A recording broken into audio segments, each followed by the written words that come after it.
नमस्कार मंडळी, मी सूरज खरटमल, रत्न मराठी मीडियावर तुम्हाला सगळ्यांचं पुन्हा एकदा स्वागत करतो आणि पुन्हा एकदा आयुष संजू सुद्धा हार्दिक हार्दिक स्वागत. थँक्यू. बिग बॉस सीझन 6 सुरू आहे आणि त्याच्यातून आयुष संजूची एक्झिट झालेली आहे. खरं तर अनेक लोकांना तो एक धक्काच होता. तुला आणखीन पाहायचं होतं सगळ्यांना, तुझ्या प्रेक्षकांना, आणि ज्या पद्धतीने एकंदरीत तुझा तिकडे प्रवास झालेला आहे त्याच्यानंतर खरं तर प्रेक्षक थोडे नाराज आहेत. तर त्या नाराजीला तुझं काय उत्तर आहे मला सांग. तसं बघायला गेलं तर मला पण ती गोष्ट खटकलीच, पण आता जे घडलं ते माझ्या हातात नव्हतं. आपण नशीब बदलू शकत नाही. जाऊन बिग बॉस मध्ये जाणं हे पण नशीब होतं, तिथे जाऊन मला हेल्थ इश्यू होणं हे पण नशीब होतं, आणि तिथून बाहेर येणं हे नशीब नव्हतं. आता मला कळत होतं यार की आता 1 आठवडा झालाय मी दिसलो नाहीये, मी टास्क करत नाही, मला रेस्ट होतोय, मला टास्क करायला अलाउड नव्हतं कारण रिकव्हरी सुरू होती. तरी वोट केलं रे, तरी मला वाचवलं काही न करता. आणि दुसऱ्या आठवड्यात मी परत सेम एक्सपेक्ट नाही करू शकत की आता या आठवड्यात पण मी झोपलोय, मी टास्क करत नाहीये, सगळे माझ्याहून पुढे निघतायत, टास्क करतायत, पण तरी मी अजून रिकव्हरच होतोय आणि तरी लोक परत वोट करतील. म्हणजे तर कुठेतरी मलाही हे दिसत होतं आणि कुठेतरी मला हे वाटत होतं की मी आता ना आजारी दिसायला लागलोय, माझं आता वजन कमी होताना दिसतंय, आणि याची काळजी माझ्या मम्मीला खूप होत असेल आणि तिला कळत नाहीये, तिला तिच्यापर्यंत कन्वे करता येत नाहीये. सो हे टेलिव्हिजनवर बघताना आपल्या जवळचा कोणतरी आपला मुलगा, म्हणजे लिटरली 3 आठवड्यात मला 7-8 किलो वजन कमी झालं, आणि ह्या गोष्टीचा माझ्या आईला किती त्रास होत असेल याचा त्रास मी करून स्वतःला घेत होतो. आणि त्यामुळे ते खूपच ओव्हर थिंकिंग, औषधं, पेन, या सगळ्याचं एक कोलॅबरेशन झालं होतं माझ्या डोक्यात. आणि सो जे काही होतं ते चांगल्यासाठी होतं. हा एका एक्सेप्टन्स वाल्या झोन मध्ये मी आहे आता. पण काय वाटतं साधारण प्रेक्षकांचं असं संमिश्र प्रतिक्रिया आहेत की तू नेमका आजारपणाच्या कारणामुळे बाहेर पडलंस, खरंच बाबा वोट कमी पडले? नाही, पण आजारपणामुळे परफॉर्म करू नाही शकलो आणि त्याच्यामुळे वोट कमी पडले. मग तू गिव्हअप केलंच होतंस का? नाही, मी गिव्हअप वालाच एक बोलणं झालं, त्यात माझं एक मत अजूनही ठाम आहे. तेव्हाही होतं की मी म्हटलं होतं, मी दुसऱ्या आठवड्यात कॅप्टन झालो होतो आणि त्याचं कारण घेऊन 4थ्या आठवड्यात नॉमिनेट केलं होतं मला. तेव्हा मी म्हटलं होतं की तुम्ही जे माझ्या कॅप्टन्सी बद्दल बोलताय, जे अजून कॅप्टन झाले नाहीयेत, जे अजून उमेदवारी झाले नाहीये, जे हे म्हणतायत की तुम्ही तोंडावर पाणी फेकाल, चादरी खेचाल, प्लेट वाजवाल, हे तुम्ही करून दाखवा, आधी कॅप्टन होऊन दाखवा आणि मग हे सगळं करून दाखवा आणि मग माझ्या कॅप्टन्सी बद्दल बोला. रितेश सरांचं काम आहे हे बोलणं, बरोबर काय चूक आहे ते त्यांचं मत आहे. तुम्ही रितेश सरांचं मत घेऊन स्वतःचं मत म्हणून मांडू नका. आणि माझ्या कॅप्टन्सीमध्ये जेव्हा त्यांनी ती अंडी चोरली होती आणि त्यांना पनिशमेंट म्हणून ड्युटी नाही करणार जेवणाची 2 लोकांसाठी, हे जेव्हा बोललो होतं तेव्हा ते किती इनह्युमन आहे, माणुसकी नाहीये हे बोललं गेलं होतं. आणि आता तीच लोक तोंडावर पाणी फेकणं, प्लेट वाजवणं, कम्फर्टर पाण्यात फेकणं, अशा गोष्टींना प्रमोट करतात की आम्ही कॅप्टन झाल्यावर हे करू, आणि आता त्यांना त्याच्यात माणुसकी दिसते. सो मला ना अजूनही बघायचंय की कोण कॅप्टन होत आहे आणि कोण ते करून दाखवत आहे. पण तू दुसऱ्या आठवड्यामध्ये कॅप्टन झालास आणि तुझी रणनीती आम्हाला दिसलेली आहे की ज्या पद्धतीने तू दुसऱ्या आठवड्यामध्ये कॅप्टन झालेला आहेस, आणि मग तिकडे तू कॅप्टन झाल्यानंतर म्हणाला सुद्धा की दिस इज युअर कॅप्टन स्पीकिंग. त्याच्यानंतर तुझा एक वेगळा आयुष्य आम्हाला दिसतही होता. एक रणनीती तू तिकडे साधण्याचा प्रयत्न करत होतास आणि मग हे आजारपणाचं एक निमित्त झालं त्याच्यामध्ये. पण मग बिग बॉस हा गेम काय फिजिकल स्ट्रेंथचा आहे का की मेंटल स्ट्रेंथचा नाहीये का? आपण बोलू शकत नाही का? तिथून आपला गेम आपण दाखवू शकत नाही का? रणनीती तुझी दिसली होती, फिजिकल स्ट्रेंथची गरजच नाही असं तू सिद्धच केलं होतं दुसऱ्याच आठवड्यात. सो हा गेम फिजिकल स्ट्रेंथ पेक्षा जास्त मेंटल स्ट्रेंथचा आहे. आणि हा फक्त टास्क पुरतं नाही, तर हा आपण टास्क नंतर किंवा टास्क आधी काही बोलतो याचा आहे. पण कुठेतरी माझी फिजिकल स्ट्रेंथ गेल्यामुळे माझी जी ओव्हर थिंकिंग होती त्यांनी माझी मेंटल स्ट्रेंथ काढली. हा एक माझा काय म्हणतात मी केलेला अनालिसिस आहे स्वतःबद्दलचा, की जर फिजिकल स्ट्रेंथ माझ्याकडे असती ना तर माझी मेंटल स्ट्रेंथ पण सेम असते. जे फर्स्ट ह्याच्यात झालं, मी 3 टास्क खेळून कॅप्टन झालो होतो. आता 2-2 टास्क मध्ये पण कॅप्टन होऊच शकत नाही, टास्क रद्द होते. 3 टास्क खेळणं न रद्द होता, त्यात राकेशने आपलं मत नाही देणं तरी मी कॅप्टन झालो होतो. आता 2 टास्क मध्ये रद्द होतं, मत देत नाही, कॅप्टन होत नाही. सो हा फिजिकल स्ट्रेंथ प्लस मेंटल स्ट्रेंथचा गेम आहे आणि मोर ओव्हर मेंटल स्ट्रेंथचा गेम आहे. पण असं होतं ना रे की अरे यार इतकं सगळं सब अच्छा चल रहा है, लाईफचा हाय पॉइंट सुरू आहे आणि यार आता आजारी पडलो, आत्ता काय झालं, हा जो विचार आहे ना तो आतून खातो आपल्याला. आपल्याला एक गिल्ट येतं की सगळे काही ना काहीतरी करतात, मी कॉन्ट्रीब्युट करू शकत नाही, मी बेडवर उतरू शकत नाही, मी चालू शकत नाही, मला वॉशरूमला जाता येत नाही, ही गोष्ट आतून खायला लागते आणि मी असा दिसतोय महाराष्ट्राला. सो या गोष्टीने मला खाल्ला तो फिजिकल स्ट्रेंथ नव्हती आणि त्या गोष्टीमुळे ती मेंटल स्ट्रेंथ कमी झाली होती. हा कुठेच फिजिकल स्ट्रेंथ नाही तर प्रभू नसताच या गेम मध्ये. Exactly. किंवा अजून करण आणि माझ्याहून एक आठवडा जास्त टिकला जातात. पण मग या सगळ्या काळामध्ये आयुष करत का किती निरीक्षण करत होता त्या सगळ्या घरामध्ये, काय काय बघत होता? मी तुला सांगू का, मला आवाज जरी आला तरी त्रास होत होता. म्हणजे मला जे भांडण चालू होतं ना बाहेर त्याचा पण त्रास होत होता. म्हणजे निरीक्षण तर लांब, पण जेव्हा मी आजारी असतो ना मला खूप मम्मी, घर, चादर आणि शांतता लागते बरं व्हायसाठी. आणि माझी खूप चिडचिड होत होती. मी चादरीच्या आत जाऊन बसत होतो, मला झोप येत नव्हती, मी खूप औषधं खात होतो आणि रिकव्हर होण्याचा खूप जोरात प्रयत्न करत होतो की मला लवकर रिकव्हर व्हायचं, मला खेळायचंय. पण तो ऍटमॉस्फिअर एकतर मी एनव्हीएस फील करत होतो की यार हे लोक बाहेर टास्क खेळत आहेत, हे लोक असं करतायत, हे लोक टास्क. आणि मी आतापर्यंत खेळलेलं एक पण टास्क हरलो नाही मी. सो मला असं होतं की यार मला करायचंय. आणि मग ते थॉट चालू असताना ह्यांचं काहीतरी भांडण व्हायचं आणि मला ते डिस्टर्ब व्हायचं, तो आवाज की यार माझं ऑलरेडी दुखतंय तर तुम्ही भांडू नका.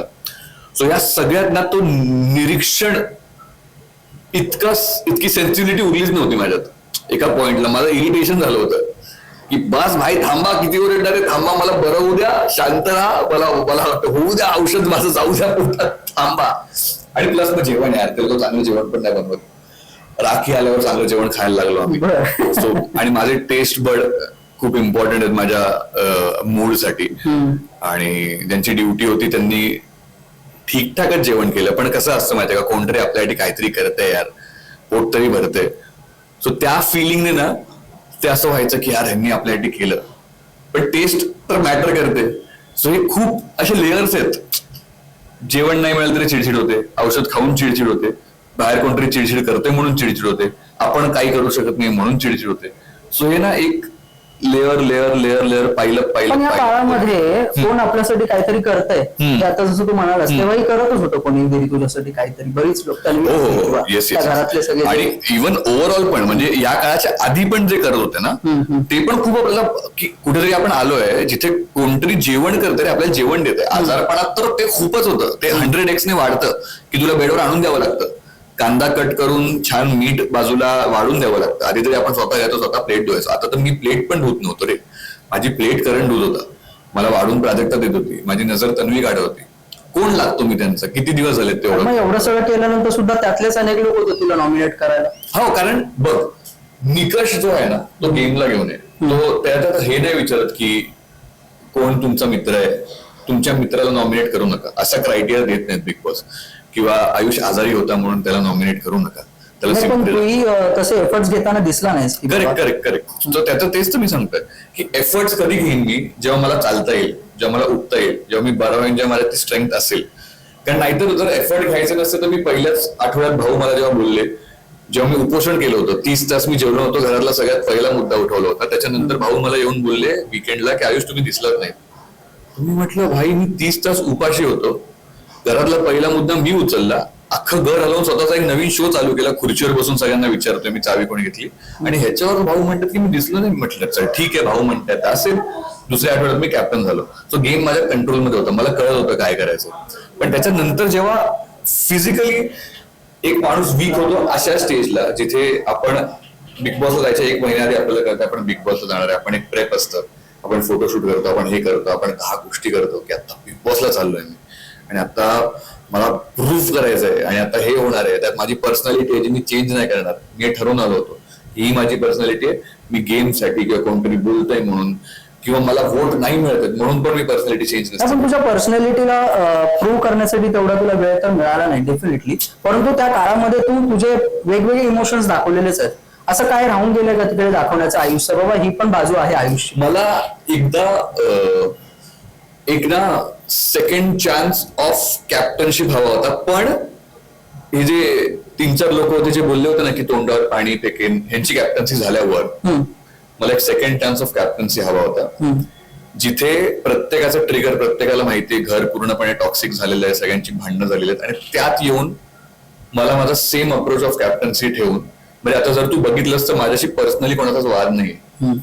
जो कॅप्टन होईल त्याचा ज्याच्याशी पर्सनली वाद असेल तो त्या कॅप्टनशिपचा फायदा घेणार आणि तो मुद्दाम त्याशी पर्सनल वाद करणार, त्याला ट्रिगर करणार.